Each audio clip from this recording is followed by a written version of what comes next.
Hey, what's happening? My name is Tuto Marengula, and here are your news highlights for the day. South African President Cyril Ramaphosa is set to cut his trip to the US and UK short in light of South Africa's looming energy crisis.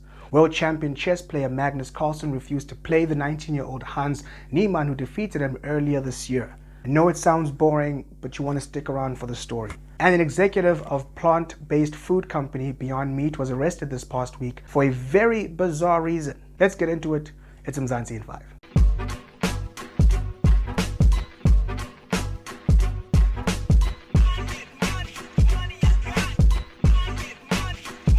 So Cyril Ramaphosa will be returning back to the country early after Eskom announced that they would be ramping up load shedding to stage 6, which is great because we all know that when the president's home, we never have any power cuts. Look, as annoying as it was, it made a little sense for us to have stage 4 load shedding a few months ago during winter. It was cold, so people were consuming more power by using electric blankets and having heaters on. But we're now headed towards summer. People are using way less electricity, and for some reason we're going to be losing 6 hours of power every day. I swear whoever decides on stages of load shedding just walks into the office and spins a wheel.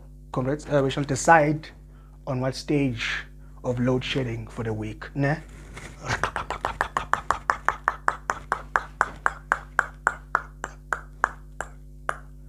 Stage 4.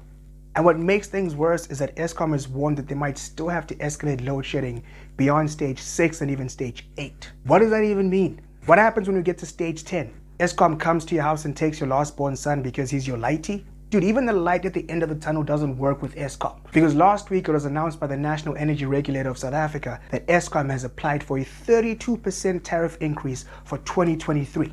Yeah, you know that service that you pay a lot of money for, but you never get? They want you to pay 30% more for it. And this is why I'm constantly encouraging young people to vote, especially in these upcoming elections in 2024. I will never tell you who to vote for. They're all criminals. But the consolidation of power by one party is detrimental to the progress of this nation. We need more coalition governments. Like I said, they're all criminals, but you'd rather have criminals from different factions snitching on each other as opposed to one mafia group that keeps it all in the family.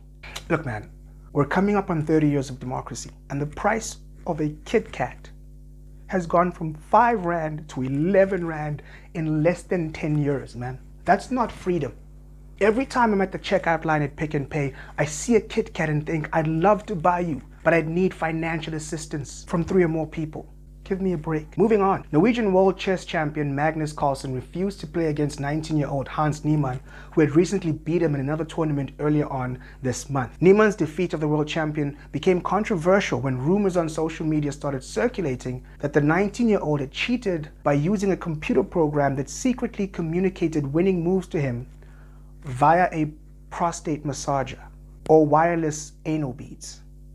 Okay, if you have to stick stuff up your ass to win a chess game, there are so many other career paths you could pursue that would make you so much more money and you wouldn't have to play chess. Now, obviously, Niemann denies these allegations and even stated that he would be willing to strip fully naked to debunk the anal beads theory. What is going on in the world of chess? And yes, these claims are unsubstantiated, but let's be honest. It would be a whole lot more interesting to discover that this dude is so in tune with his body that he's able to interpret vibrations in his butt and use that information to beat the best chess player on earth. That takes the notion of having an ass for brains to another level.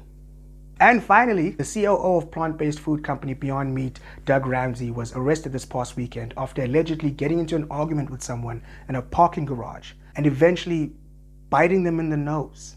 I guess you could say he had beef. I regret nothing. It's Mzansi in 5.